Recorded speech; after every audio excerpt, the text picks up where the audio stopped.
जो वक्फ कहे वही सही। इस बिल का मकसद सिर्फ विवाद खड़ा करना है कि ये लोग मुसलमानों को केवल वोट बैंक समझ करके यहाँ पे भाषण कर रहे हैं। वक्फ को बर्बाद करने के लिए बिल लाया जा रहा है। वक्फ अमेंडमेंट बिल अक़लियत की तकदीर और तस्वीर को संवारने वाला बिल है। न हम सफर न किसी हम नशी से निकलेगा, हमारे पाँव का कांटा हम ही से निकलेगा। कोई भी किसी का भी न तो ईमान खतरे में है, न इस्लाम खतरे में है, न आस्था खतरे में है। सियासी बयानबाजी का ये शोर बता रहा है कि वक्फ संशोधन विधेयक सदन के पटल पर रखा जा चुका है। लंबे इंतजार के बाद जब बुधवार को लोकसभा में वक्फ संशोधन विधेयक पेश हुआ तो बिल को लेकर संसद से सड़क तक सियासी घमासान छिड़ गया। वक्फ बिल की आहट भर से विपक्ष की घबराहट उसके चेहरे पर साफ झलकने लगी है। विपक्ष पहले भी इस बिल के विरोध में खड़ा था और सदन में बिल पेश होने पर भी इसकी खिलाफत में खड़ा दिखा। वक्फ की वर्तमान व्यवस्था में चाहे 5 साल के धर्म पालन की पाबंदी की बात हो या कलेक्टर से सर्वेक्षण के हस्तक्षेप की बात हो या वक्फ परिषद या बोर्ड में बाहरियों को शामिल करने की बात हो, इन सब का उद्देश्य मुस्लिम भाइयों के सार्वजनिक अधिकार को छीनकर उनके महत्व और नियंत्रण को कम करना है। On behalf of All India Trinamool Congress, under the leadership of the Mamata Banerjee, I strongly oppose the bill in entirety. आज ये एक विशेष समाज के जमीन पर इनकी नजर है, कल समाज के दूसरे अल्पसंख्यकों के जमीन पर इनकी नजर जाएगी। विपक्ष ने सदन में इस बिल की खिलाफत में सुर बुलंद किया तो बीजेपी सांसद अनुराग ठाकुर ने वक्फ के पुराने कानून की बारीकियों को बताते हुए विपक्ष के आरोपों पर तगड़ा पलटवार किया। माननीय सभापति जी, वक्फ को बदलने का वक्त आ गया है, क्योंकि ये अत्याचार और भ्रष्टाचार का एक ऐसा अड्डा बन गया है, उसको खत्म करने का और बदलने का समय आया है। भारत को वक्फ के खौफ से आजादी चाहिए, क्योंकि यहां पर ये जो पहले कांग्रेस के जमाने में बना वक्फ का कानून है, वह उसका मतलब तो यही था, खाता ना वही जो वक्फ कहे वही सही। यानी कि जहां पे कह दिया वक्फ की जमीन है, वो फिर वक्फ की जमीन हो गई।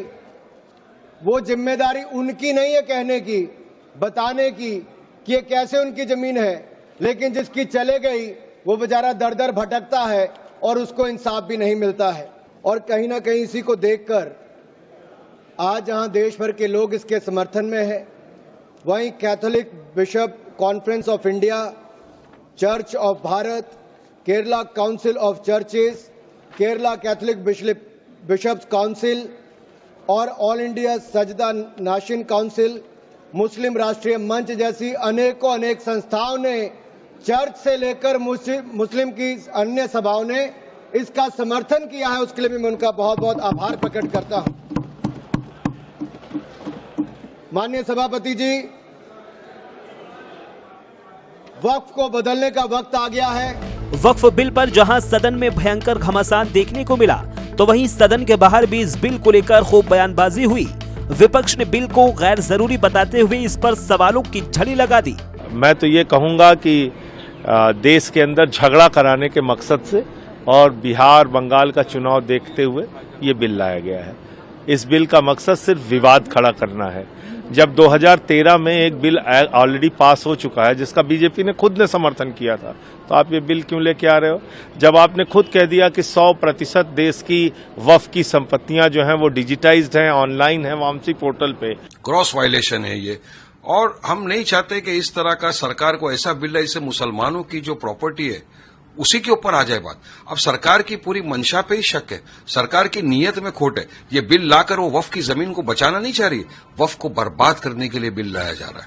वक्फ की जमीन में हमारे मुसलमानों का, यतीमों का, मिस्किनों का अधिकार है, हमारी बेवों का अधिकार है, वो बीजेपी की नजर में खटकता है। वो बिल पर विपक्ष के उठाए सवालों पर बीजेपी नेताओं की ओर से भी जवाब आया। बीजेपी ने पुराने बिल की खामियों और नए बिल की खूबियों का जिक्र करते हुए विपक्ष के तमाम सवालों का सीधा जवाब दिया। वक्त एक साफ है कि ये लोग मुसलमानों को केवल वोट बैंक समझ करके यहाँ पे भाषण कर रहे हैं, एक तुष्टीकरण कर रहे हैं। और आज सरकार जो इस अमेंडमेंट को लेकर के आई है वो पसमानदा, गरीब या महिलाओं के वेलफेयर के लिए। ये जो बिल है इसमें जो वक्फ की जायदाद है वो और मजबूत होगी। इससे न दरगाह, न कब्रिस्तान, न मज़ार, न खानका किसी को खतरा नहीं होगा। लेकिन इसमें महिलाओं को प्रतिनिधित्व मिलेगा, पसमानदा मुसलमानों को प्रतिनिधित्व मिलेगा।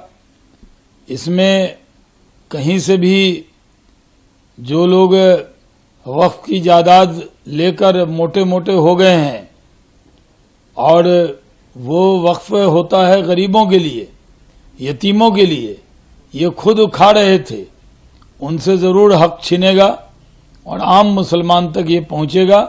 एक है ना कि न हम सफर न किसी हम नशी से निकलेगा, हमारे पांव का कांटा हम ही से निकलेगा। तो इसलिए संसद का ये एक्ट है और संसद ही इसको करेक्ट करेगी।